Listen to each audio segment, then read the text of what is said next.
Bienvenue à tous dans cette édition d'information sur Gabon News. À la une de l'actualité ce soir, les tensions entre les forces de l'ordre et les étudiants se poursuivent à l'université Omar Bongo. Ce matin encore, tout ressemblait à une guerre, chaque camp utilisant ses armes pour tirer raison sur l'autre, une situation que les autorités rectorales n'arrivent pas toujours à maîtriser.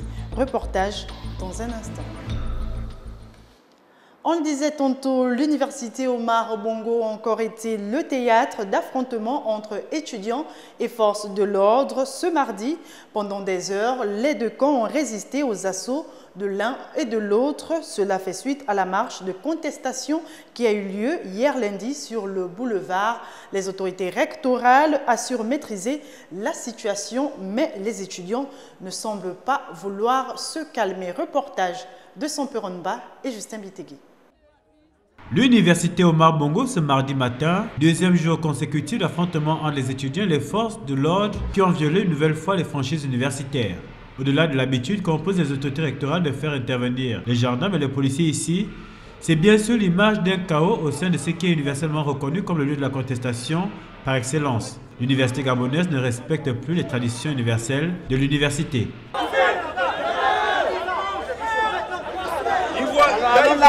Sinon ils vont te dire avancement là au seront les premiers.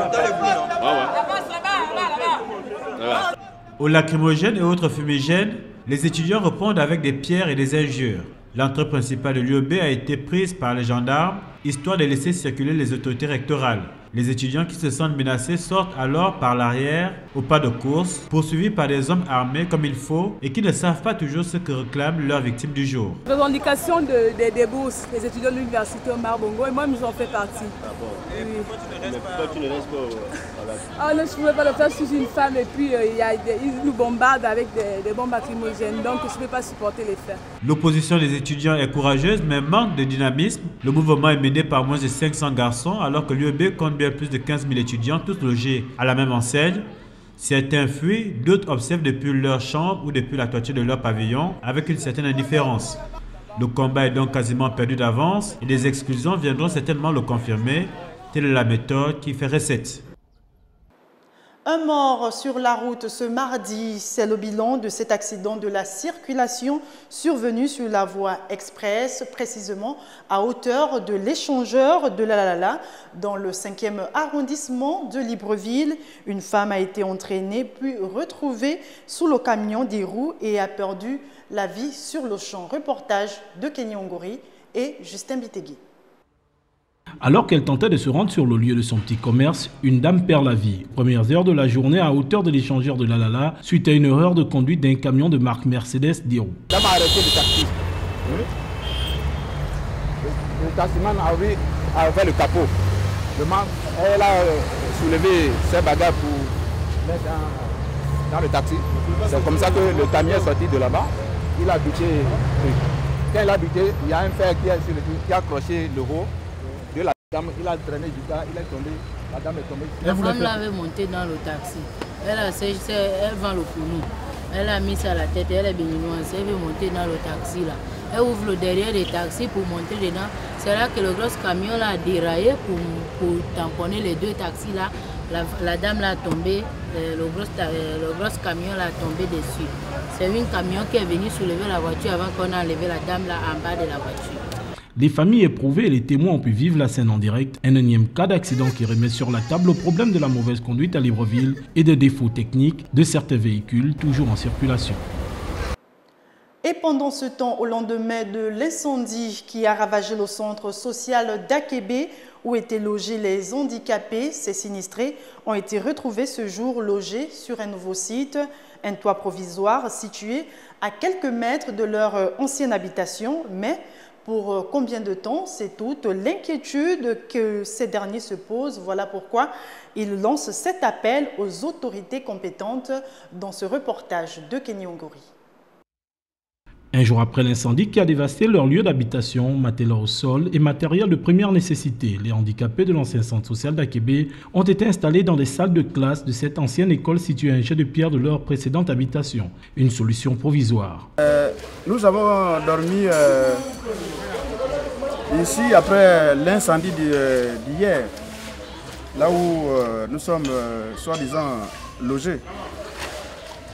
Après l'arrivée de Madame le ministre et le secrétaire général de la présidence, ils ont quand même trouvé des voies et moyens pour nous faire dormir un peu à côté, en attendant qu'ils trouvent des solutions provisoires. Une solution provisoire, oui, mais les handicapés pensent à mieux au moment où les autorités ont mis sur pied le pacte social de solidarité pour la mise en œuvre d'un véritable statut de la personne handicapée. Notre souhait, en dehors des solutions provisoires, nous voulons appeler l'État par le touchement du ministère des Affaires sociales. Pour dire que même un poisson dans l'eau a une loi. Mais nous avons une loi, elle s'appelle la loi 19/95 portant protection sociale des personnes handicapées. Donc à travers cette loi, nous voulons que, puisqu'on parle du pacte social actuellement, on parle des autres, mais pas nous. Si on parle un peu des handicapés, c'est peut-être par le touchement de nos élus locaux. En attendant une solution durable, les handicapés doivent encore patienter pour voir le bout du tunnel. À l'occasion de la célébration de la Journée internationale de la francophonie, un forum organisé par les jeunes francophones de Mouila s'est tenu lundi dernier. Une rencontre qui a permis à la jeunesse molvilloise de se retrouver autour des thèmes d'actualité tels que la paix, la diversité et le développement durable. Pour en parler, Philippe Oyaga. Le collège Val-Marie a servi de cadre au lancement du Forum des jeunes francophones de Mouila, un événement qui a su susciter l'engouement de la jeunesse molvilloise, comme le témoigne l'allocution du modérateur de cette rencontre.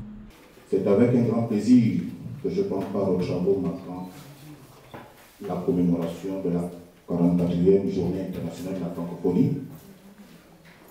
Permettez-moi d'exprimer ma surprise agréable face à la mobilisation et à l'organisation des clubs francophones. Parmi les invités présents à cette célébration, on pouvait compter le premier duo de slam gabonais dont les vers ont séduit plus d'un dans le public. Le Gabonais veut retrouver sa dignité, transmettre au petit frère l'image de fierté, l'image d'Afrique indépendante qui caractérisait nos pères au lendemain des indépendances. Retrouver le goût de l'effort pour un développement économique, politique, sociologique et académique, pour un développement dynamique et compétitif. Plutôt satisfait à l'issue de cette rencontre, c'est avec une citation du secrétaire de l'Organisation internationale de la francophonie que le modérateur a conclu son propos. La francophonie, c'est vouloir susciter des jeunes vocations, révéler les jeunes talents pour s'adjoindre leurs compétences. La francophonie, c'est donc avoir l'audace de penser que nous avons ensemble une emprise sur notre destinée commune. Voilà qui traduit une réelle volonté des jeunes de l'arrière-pays d'être au fait des questions d'actualité, et ce, malgré un manque de visibilité dont ils sont victimes. Et le sport, pour clôturer cette édition d'information, c'est le gymnase du lycée Paul Indjenjengonju de Libreville qui a servi de cadre ce week-end à la finale de la Coupe de la Ligue de l'estuaire de volleyball, une compétition qui a vu la victoire de Ndela face à Espoir Academy Volleyball. Plus de détails dans ce reportage de Marvin Mwanga. Ndela Énergie et Académie Espoir Volleyball étaient à l'affiche de la finale de la Coupe du début de saison 2013-2014 de la Ligue chez les Élites Dames. Après plusieurs heures de lutte acharnée entre les deux formations, c'est finalement Ndela qui va l'emporter, 3-7 à 1. Nous sommes très satisfaits. Ce n'est pas tant le trophée qui nous fait plaisir, c'est la victoire. Parce qu'on avait déjà joué un match contre elle et on avait perdu. Donc c'était le sentiment de revanche qui nous a animés. Et puis bon voilà, on a gagné. Nous sommes très satisfaits. On espère que nous jouerons comme ça pendant toute la saison. Pour le coach d'Espoir Volleyball Academy, la défaite est due au manque de compétition. Nous revenons quand même de 3 ans d'arrêt. Ça fait à peine un mois qu'on a repris l'entraînement et tous ces réflexes-là vont revenir au fil du temps. La remise des prix a été la boucle de cette activité sportive. D'abord Eva, finaliste malheureux qui a reçu un trophée et une enveloppe de 50 000 francs CFA. Puis le tour est revenu à Ndela, vainqueur, de recevoir le trophée de champion et une enveloppe de 150 000 francs CFA. C'était le journal de la rédaction. Merci pour votre attention. Restez en compagnie de l'actualité sur les www.gabonnews.com. Quant à moi, je vous dis à demain, 20h.